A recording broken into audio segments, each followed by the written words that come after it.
बड़ी बहस हो रही है इस वक्त इमरान खान के मुस्तकबिल के हवाले से और मुख्तलिफ तावीलें और तौजीहात पेश की जा रही हैं।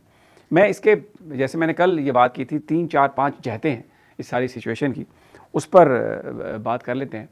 अभी मीडिया पर आपको जो खबर नज़र आ रही है वो मरीम नवाज़ की नज़र आ रही है कि हवाई जहाज़ के हवाले से, और उसको बहुत सारे चैनल्स बढ़ा चढ़ा के बयान कर रहे हैं, दादे तहसीन भी वसूल कर रहे हैं, लोगों में वाह वाह भी हो रही है कि वाह जी क्या इंडिपेंडेंट जर्नलिज्म है, क्या ज़बरदस्त तरीके से इन्होंने किया सब कुछ। ठीक है, लेकिन अगर आप गौर से देखें तो ये बेसिकली जो टॉक शोज़ हैं, चाहे वो प्राइम टाइम टॉक शोज़ हैं, उनमें अगर आप सिर्फ मरीम नवाज़ का जहाज़ डिस्कस करें, यानी ये तो सिर्फ 10 अरब रुपए की जहाज़ की करप्शन है। दर हकीकत तो वो फार्म 47 की गवर्नमेंट है और हज़ारों अरब रुपए पंजाब का बजट है जिसको मरीम नवाज़ हैंडल कर रही हैं। तो उन तमाम चीज़ों को छोड़ दिया गया और अब ये कहा जा रहा है एक चैनल पे कि जी वो जो बसंत में जो गुडविल क्रिएट की थी और उसके वो मरीम साहबा ने अपनी तकरीर और फिर बाद में वो जो सहाफ़ी खुर्रम है उसको पकड़ के उसको ज़ाया कर दिया। वो जो मोमेंटम बना था, कोई मोमेंटम नहीं बना था, कोई बसंत कामयाब इवेंट नहीं था। ये सारा उस मीडिया कंपनी, उन मीडिया ग्रुप्स का जो उनके एंकर हैं उनकी ये गुफ्तगू है जिनको करोड़ों अरबों रुपए के इश्तिहारात मिले, वो भी डिस्ट्रैक्शन थी। ये जो मरीम नवाज़ का स्कैंडल है ये भी एक डिस्ट्रैक्शन है। मुझे आप ये बात बताइए, मेरे बड़े मोहतरम है मोहम्मद मालिक साहब हों, आसमा शिराजी साहबा हों, और भी मैं नाम नहीं लेता एंकर्स का, वो अगर शो कर रहे हों और उसमें मरीम नवाज़ की खुदा न खास्ता तौहीन हो रही हो तो वो उस शो को चलने देंगे?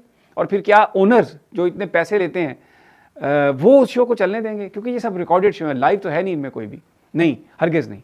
ये बेसिकली ये चीज़ें इसलिए की जा रही हैं कि जो इशू है वो पीछे छुप जाए। और इशू क्या है?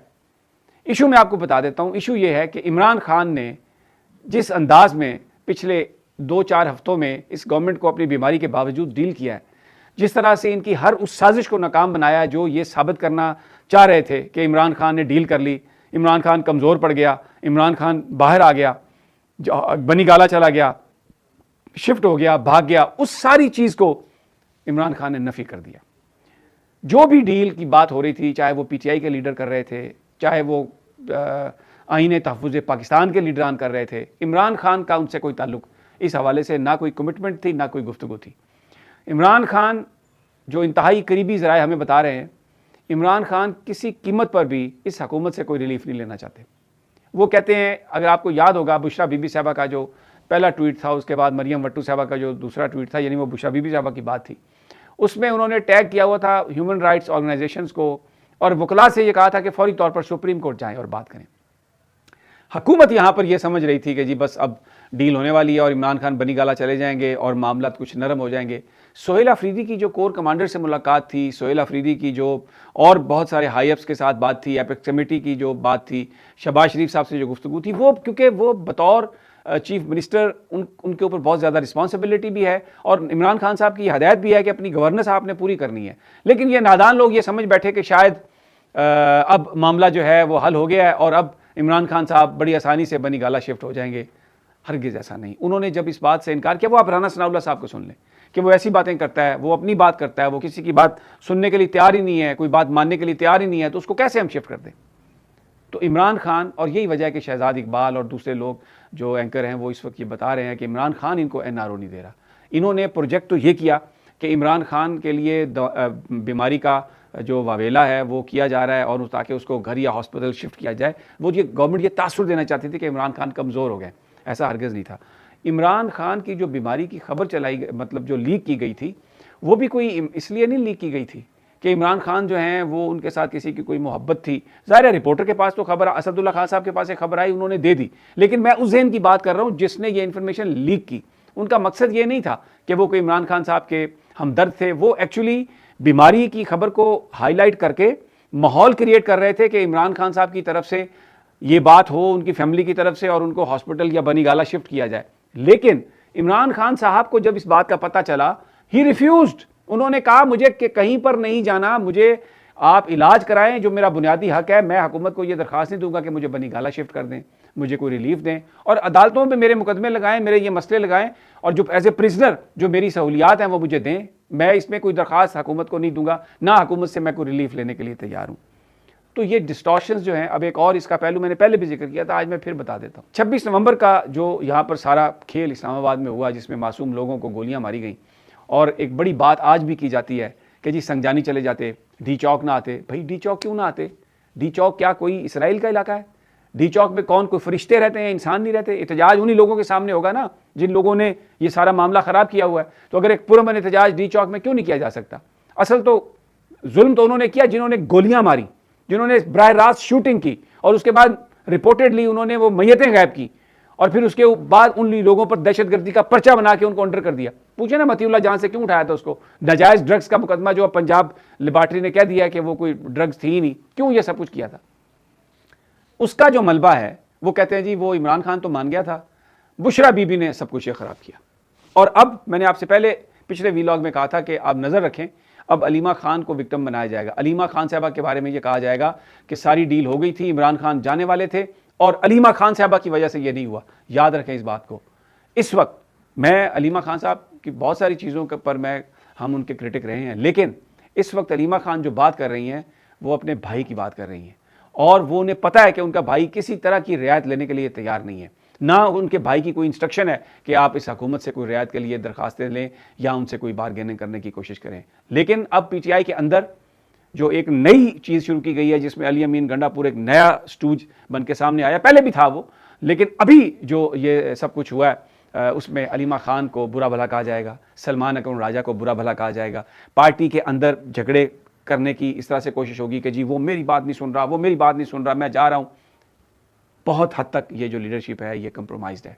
एक शख्स है जिसका नाम है इमरान खान, जो आपके लिए और मेरे लिए खड़ा है, जेल में है, किसी कीमत पर भी कंप्रोमाइज़ करने के लिए तैयार नहीं आता। मुझे वो अल्फाज उसके याद आ रहे हैं। मैंने जब उनसे कहा कि ये हो सकता है बहुत सख्ती करें और हम अपने मकसद में कामयाब ना हो सकें, तो उन्होंने मुझसे ये कहा था कि मैं अपने मकसद में कामयाब हो चुका हूँ, मैंने अपनी कौम को जो बताना था बता चुका हूँ, मैं रहूँ या ना रहूँ, मुझे ये पता है कि ये कौम कभी इन चोरों को, इन लुटेरों को कभी वोट नहीं देगी, कभी इनके साथ खड़ी नहीं होगी। और फिर उन्होंने कहा कि हो सकता है कि इस कौम को खड़ा करने के लिए हो सकता है शायद मुझे अपना खून भी देना पड़े। ये है इमरान खान जो आपके लिए और मेरे लिए खड़ा है। बाकी ये जो सब उसके नाम पर सियासत कर रहे हैं, ये गिद्धे हैं, वल्चर्स नोच रहे हैं उसको। कोई उसकी तरफ से किसी को इंस्ट्रक्शन नहीं है कि उसके लिए बाहर आने की। वो किसी और दुनिया का बासी है, वो कुछ कहीं और रह रहा है, वो अपनी उसकी बात अपने अल्लाह से है। वो यहाँ पर किसी को नहीं देख रहा। यहाँ पर मैं एक साफी का नाम नहीं लेता, कल वो एक बंदा कह रहा था कि यार वो भी एंकर है, उसका पता ही नहीं चलता वो किसके साथ है। ये जो सब बातें करने वाले हैं ना, तावीलें देने वाले, ये तावीलें देने वाले खान की फिलॉसफी को, खान के असल मैसेज को नहीं समझ सके। इनकी सोच इस दुनिया तक है, खान की ये सोच नहीं है। वो उसको अल्लाह ने इतनी इज्जत दी, सब कुछ इतना दिया, इतनी नेमतों से नवाजा, वो कुछ अपना कफारा अदा कर रहा है। मुझसे सबसे कहा, मैं तो बहुत एक हकीर आदमी हूँ, इस हवाले से मेरी कोई औकात नहीं है, लेकिन जब भी मुझे मौका मिलता था उनसे कभी बात होती तो उन्होंने मुझसे ये कहा, खान साहब ने ये कहा कि ये इबादत है, मैं अगर जेल चले जाऊँगा तो ये इबादत होगी, हमें ये हमारे लोगों के निज़ाम को तब्दील करना है हमने। तो तब्दीली की जो ख्वाहिश खान साहब के दिल में है, भले वो उनके साथियों ने उस वक्त जो उन पर मुसल्लत कर दिए गए थे और फिर सारे पीछे हटा लिए गए थे, आपको पता है उनकी वजह से नाकामी हुई। एक शख्स वाहिद आलम इस्लाम में इस वक्त जो खड़ा है डट के, जो इस वक्त वाशिंगटन में ड्रामा हुआ है जिसमें हमारा एक वज़ीर आज़म साहब ने जिस अंदाज़ में जो भी किया और जिस तरह भी किया, मैं उस पर अभी बात नहीं करता, वो एक और दुख भरी दास्तान है। लेकिन एक शख्स है जो इस वक्त आलम इस्लाम के लिए खड़ा है, पाकिस्तान के लोगों के लिए खड़ा है, मुसलमानों के लिए खड़ा है, और ये उसकी रिहाई की बात करते हैं। ये अली अमीन गंडापुर जैसे और बहुत सारे लोग अभी पैदा होने वाले हैं जो आके पता नहीं क्या कुछ कहेंगे। यानी उसको ये शर्म नहीं आई ये बात करते हुए कि जब वो एंकर से ये कह रहा है कि मेरे लीडर ने मुझसे कहा, मैं वो नहीं बताऊंगा, उसका नुकसान होता। अबे तेरी क्या मैं आपसे अर्ज़ करूं, वो कहते हैं ना, ये मुंह और मसूर की दाल, चय पिद्दी का शोरबा। बहरहाल खान सबको मना कर दिया।